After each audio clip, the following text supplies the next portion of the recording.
Welcome back.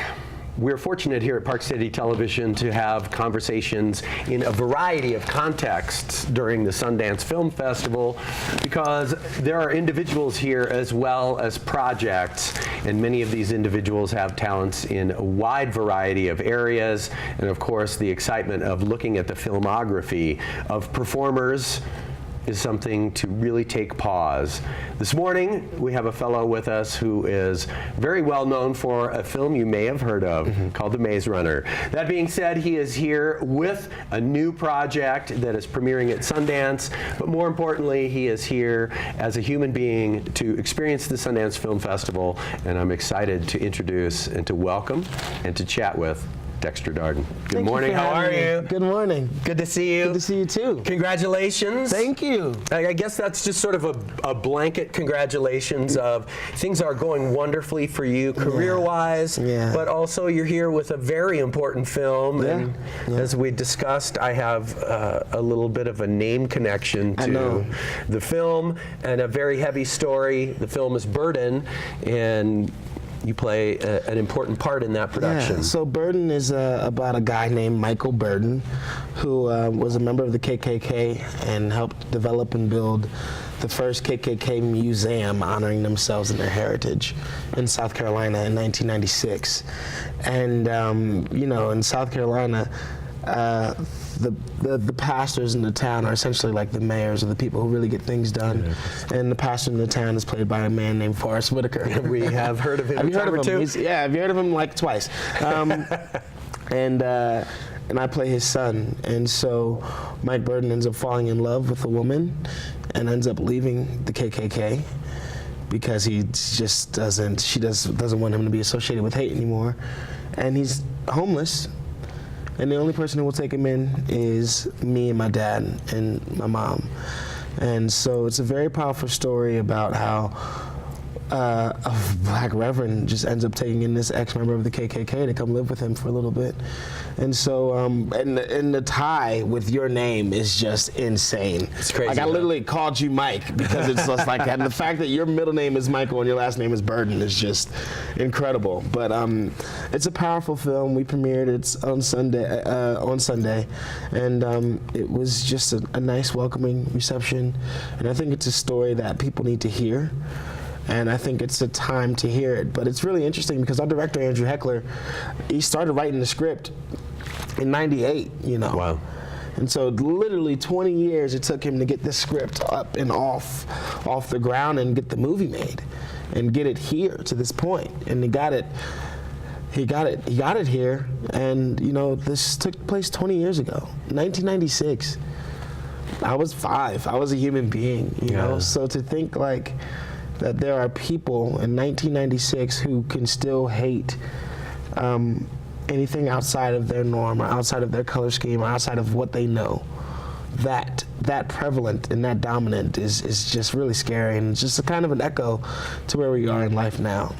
It's true, and I've been thinking a lot as we talked before we came on camera, a number of amazing films here in the studio already that are addressing acceptance, tolerance, and compassion, the lack thereof. But as regards specifically this film, and as regards our country and acceptance in the world in 2018, we have to still have these conversations, and we have to still have these films that even if it took, who would have thought, a film that was written 20 years ago, and say, well, if it takes 20 years to get it made, is it still going to be necessary? And of course we all go, geez, I hope and pray fervently that it's not necessary, and here we are, and it's as relevant as ever. Yeah, well, production actually for the first, they tried to get off the ground multiple times, but they recently tried to get off the ground the last time in 2014,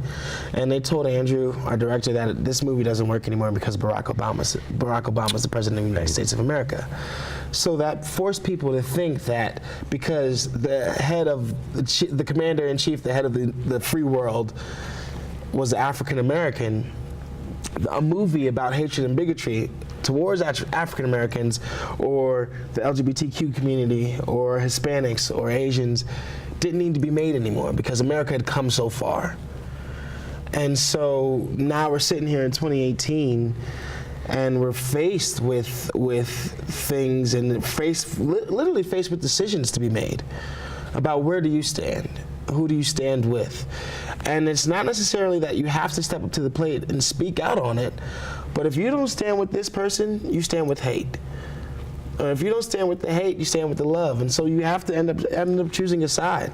And now 2018, this is now, you know, and this is still a relevant topic. And, you know, being a young African-American male, I deal with things like this on the daily, you know, and unfortunately, it hasn't quite faltered, you know, it hasn't quite subsidized to the point where I don't have to worry about it anymore.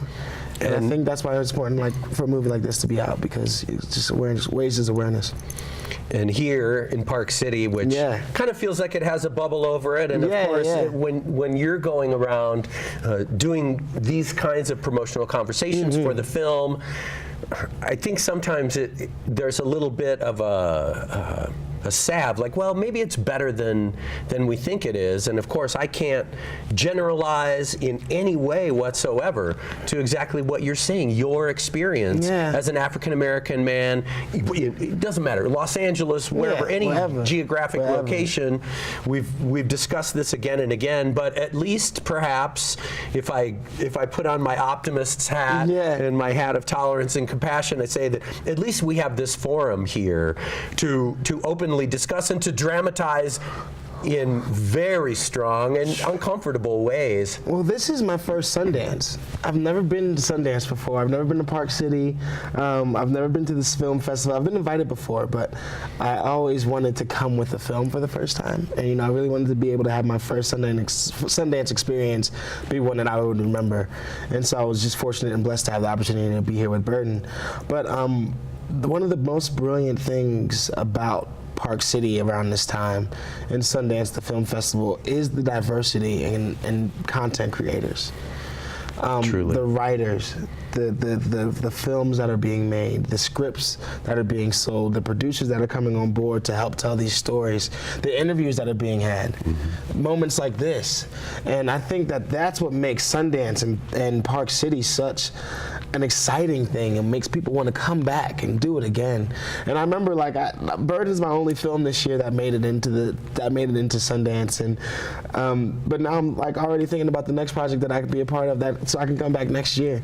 And it's just because the blanket of hatred and segregation is lifted, and it's all about who can tell art in the truest way and who can tell a story that needs to be told.